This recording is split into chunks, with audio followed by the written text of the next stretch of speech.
Let's talk about the Fabulous Moolah controversy. Let's do it. I'm ready. I got to be honest with you, Sean. I don't understand how this is a controversy. Yeah, I do. Okay, let me explain myself.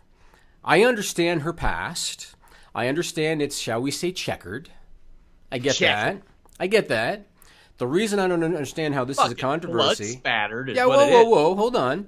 The reason that I don't understand how this is a controversy is how have we not learned by now how Vince McMahon is? Have we not seen this 100 times before?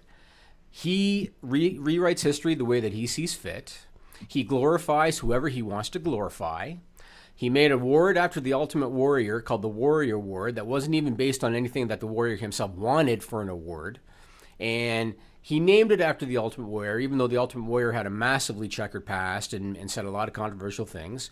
JBL, who's one of the biggest bullies in the history of the business, always gets opportunity after opportunity after opportunity and network special after network special because he's one of the notorious Vince McMahon ass kissers and laughs the loudest at every joke Vince ever says. So he gets every opportunity in the world. How is it this surprising to anybody that the Fabulous Moolah is getting a battle royal named after her? How is this controversial?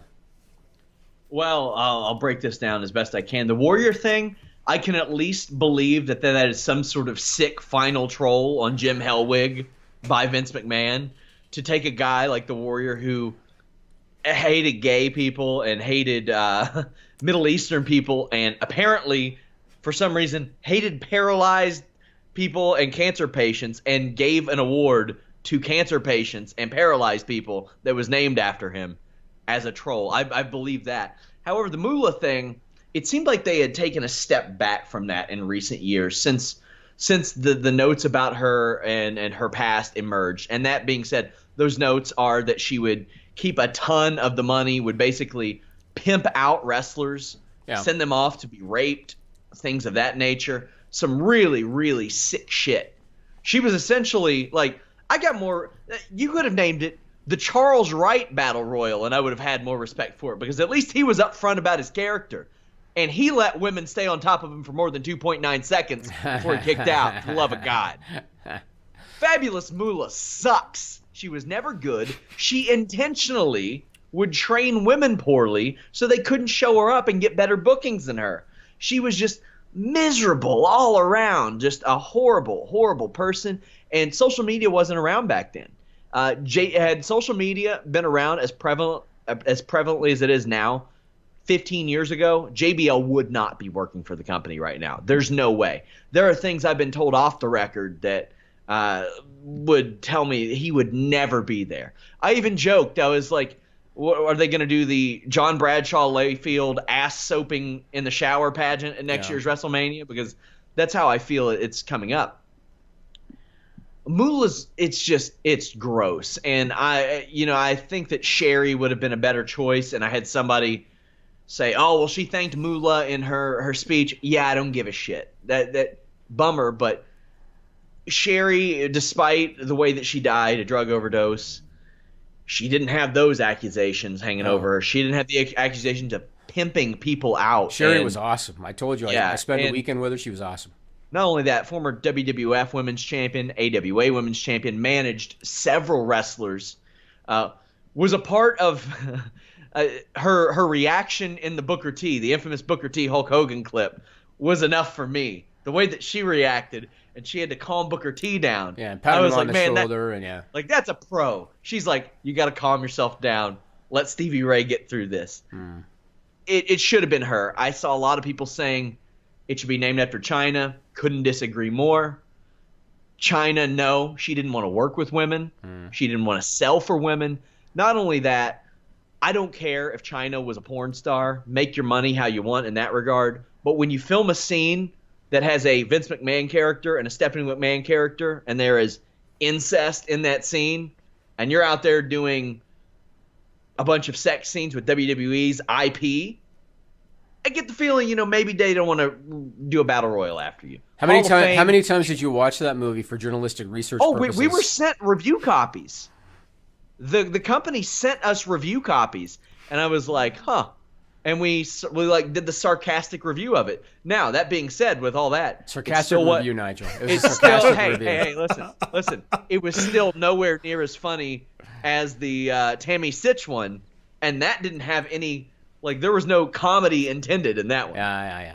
But it's neither here nor there. It shouldn't be after China. It sure as hell shouldn't be after Moolah. I get it. They did the Mae Young Classic. Yeah. But my Mae Young, with all due respect to Mae Young really had no career of any prominence except for the Attitude Era stuff. And with the Fabulous Moolah, I think a lot of today's fans only know her for the Attitude Era stuff when she was a senior citizen taking bumps at the hands of the Dudleys and Jeff Jarrett. Otherwise, I don't know if today's fans really know anything about Moolah. The only thing I will say about the Fabulous Moolah, and I'm not defending her past and her reputation, a lot of the stuff is alleged. We got to say that. It's alleged. But the one thing I will say is that in the territorial days, so in the 80s and the 70s and earlier than that, when it came to women's wrestling, the Fabulous Moolah was the epicenter of women's wrestling. And back in the territorial days, if the promoters wanted to have a women's match on the show, they contacted the Fabulous Moolah. Why? Yeah, if they wanted something else, they contacted the Fabulous Moolah too. Perhaps, but I'm just saying. Why the hell do you think she was so popular among promoters? She wouldn't train her women to do more than like hair pulling spots so often. So they wouldn't show her up. So they wouldn't take bookings from her. And of course, when you're whoring off your wrestlers physically in more ways than one, you're going to be popular among promoters. Sure, I'm just kind of telling the facts. I mean, when it comes to women's wrestling, she was the epicenter. Very much like Lord Littlebrook was the epicenter for little people wrestling back in the day. And oftentimes you went through him to get matches for that, and you went through Moolah for women's matches. So Did Lord Littlebrook make Max Mini blow anybody?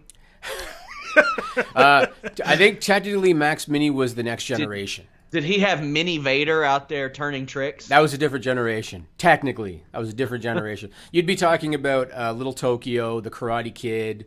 Who else was around then? Little Beaver. We're gonna have to run a little person wrestling podcast with all this knowledge you have. I remember all that stuff. Yeah, Littlebrook was the epicenter of that stuff for a long time. I know the WWE, some of the WWE names, and the Mini Mankind, the Mini Vader that they would have here and there in the 90s. Now, granted, back then they called them midget matches, which you cannot say now. Yeah, but that's what they were called. That's what they were called back then. But anyway, we can move on. But again, when I heard about this Moolah stuff, again, I understand her checkered past and all the allegations that are coming out. But I don't understand the controversy just based on Vince McMahon's history of retelling history and of glorifying people that he chooses to glorify. So based on that, I don't understand the controversy. But I guess it is what it is. Yeah, I'm grossed out about it. Grossed out that they doubled down on it. They just name it something else. It's not hard. Did you all have a big ass statue made for it or something? Probably. I bet you they will. Well, yeah. Scrap it. Who wants that thing? I bet they'll unveil it at WrestleMania. Week. Becky Lynch kind of sidestepped the question in a conference call. WWE will set up conference calls for Indian media, and she kind of sidestepped it and just said she was the most famous name for a long time, and that's why it's named after her. And then she deleted her tweet that was in support of Moolah that WWE had asked their talent to put up. So right. Yeah, I mean, I do remember being a kid. I remember being a kid, and they would always, put over Moolah as like a 20. She had a reign as women's champion of over 20 years and all that. And it's not until I get older and I start to learn the business that I understand. Well, that's because she was booking it. So it's easy to be a 20-year champion when you're booking it. David Bixenspan, who actually did a good piece on Deadspin about the Moolah situation, said, "A friend of Sherry's told me the other day that the Hey Lillian line in her Hall of Fame speech was a troll and shot at Moolah for what it's worth." I don't know the extent of that. It's been 10 years since I've watched that speech, but yeah. I remember loving that speech too. Sherry was just... Yeah. Sherry was fantastic. Plus she kicked Jimmy Snuka in the fucking face. There you go. Sherry was the...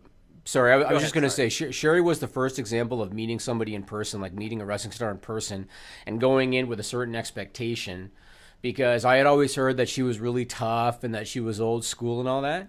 And I came away from that weekend thinking she was the biggest sweetheart in the business, because she was awesome. Yeah, and Jeff Jarrett earned that Hall of Fame ring by cracking Moolah over the head with a guitar. So... You're really anti-Moolah today, aren't you? Yeah, I am. I am anti-sex trafficking. You'd be shocked to believe. I guess you learn something new every day about your employees. I mean, I kind of look at it like it'd be better if she was around to defend herself, I suppose. These are all allegations. I'm not saying they're not true. Yeah. But, again, whatever. They're allegations from 30 years ago. Yeah, or but longer. They still matter. They still matter. And, of course, I had that one guy who popped on my Twitter. Hate these SJWs. I'm like, she pimped people. Sex trafficking. That's not red or blue. Come on now. There's no donkeys or elephants in this situation.